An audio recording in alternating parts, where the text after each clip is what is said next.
mga travel, nakahawak ako ng ahas dun sa may dahon dun oh, ng saging. Buti hindi ko pa takbo agad ako. Kinuha ko to. Anong tawag kaya sa ahas nito mga katravel oh? Ayan oh. Kabado ako ah. No. Oh. Isog-isog sa doy. Nangagod na yun. Di nyo makita kasi kulay green. Malaki yung ulo. Yun o. Saan nyo ba? Kung masyadong palapit baka biglang lumipad. Yan o. Oh.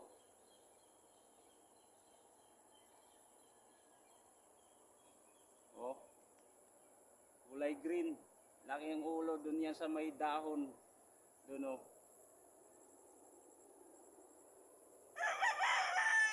Grabe. Nakawakan ko. Buti nakagwantis ako.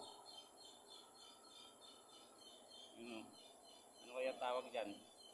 Ahas na yan. Ayan o. Yellow green yung ano niya.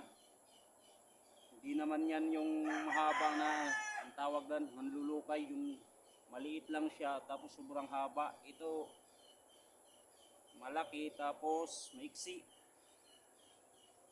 Ang tapang pa naman. Oh, laki ng bunganga oh.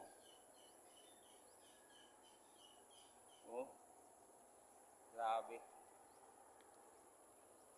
Malabas tuloy na maulan, baka kagatin yung mga natin dito manok. Doon oh. Yung pa oh. Yan yung mahirap. Pag hindi mo alam palawin ka lang kagad kasi sobrang daming damo. Ayan oh. Buti nagwantis tayo tsaka jacket.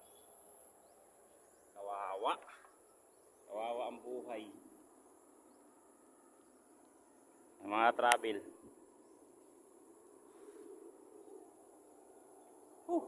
Sobrang kaba ko.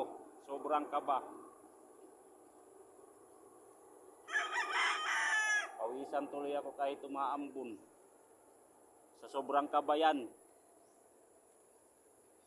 Ay ahas, ahas. Ano kaya yan? Ano tawag dito? Dito na naman labas yan si Kuya Kim. Kuya Kim, pasok. Gano, tapang. Nakatayo na yung ulo niya. Ready nang tumuklaw.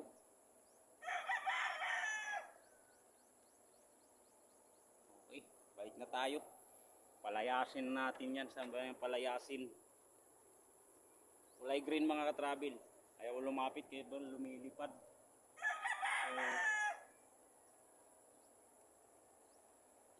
Ahas!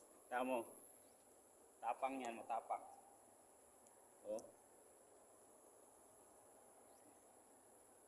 Oh, matayo.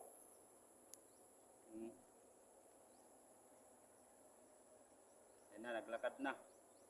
Palayas na. Yun mga travel, anong tawag sa ahas na yan? Thank you and God bless.